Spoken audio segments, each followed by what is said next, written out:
In this tutorial, we'll see how we can create a display ad in Google.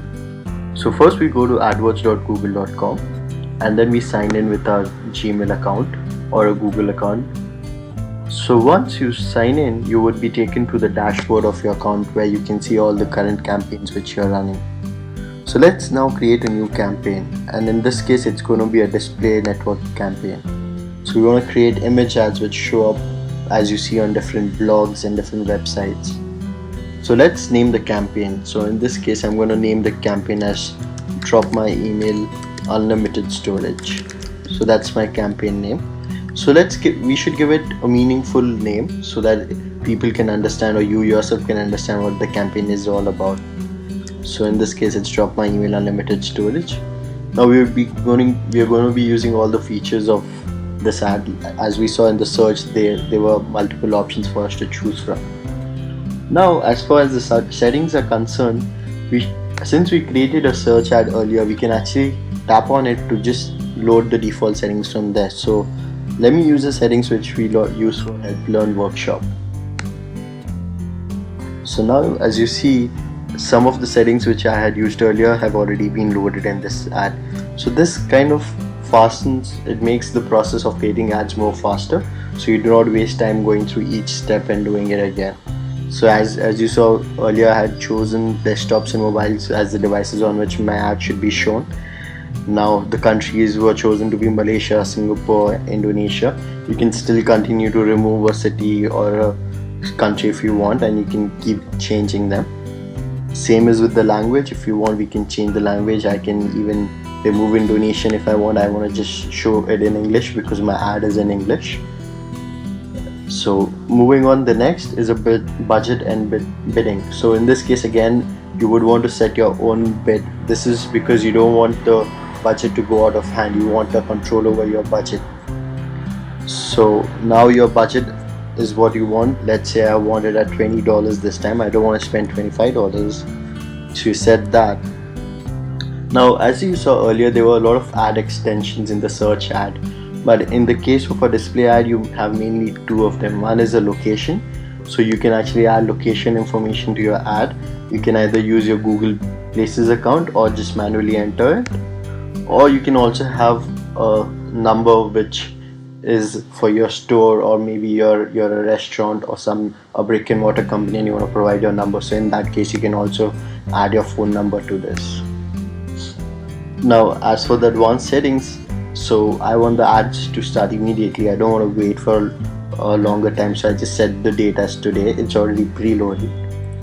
And then you can again go and change the ad scheduling. So if you see in this case it's showing at 49% because in the previous search ad we had set the settings to be so one can again go and edit this. One thing important to note here is the social settings. So if you have a Google Plus account, you can actually include the link. So what it does is when someone browses over your ad, you see a +1 button shown there. So this kind of also helps you get more +1s on your Google Plus page. So in this case we just save and continue. We move on to the next step. So now when we are in the next step, so here we need to create our ad group as we did in the case of the search ad. So in this case I'm going to just say unlimited storage and then set a default bid. Now this is an image ad, so you will have to again use the keyword tool and make use of other tools to find out the kind of bid values which people are generally putting in for your category. So in this case let me just say 50 cents per bid. Now how would you want to target your audience? This is important. So first, the three options. First is display keywords. So in this case you can actually enter keywords which appear on the page, so Google would then pick up your ad and show it based on the keywords of that page.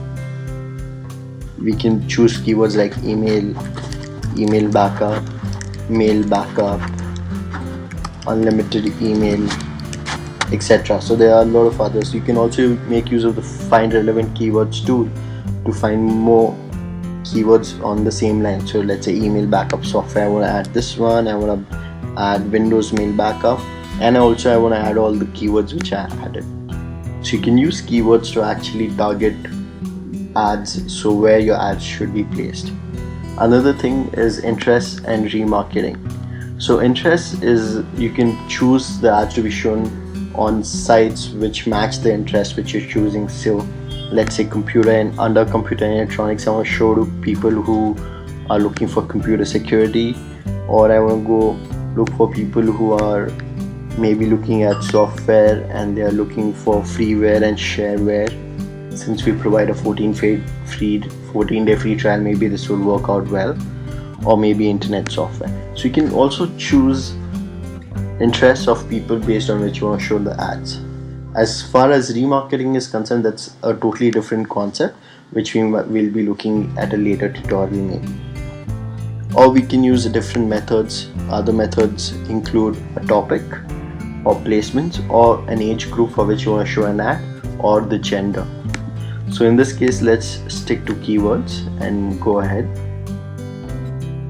Now when you choose keywords, you can again further narrow your ads you're targeting. You can again narrow it down based on the audience interest which we've already chosen in the previous case. So now it's going to be a combination of these two sets, which is keywords plus the interest of the people. You can add further conditions to it, that I want to show it only to people of a certain age.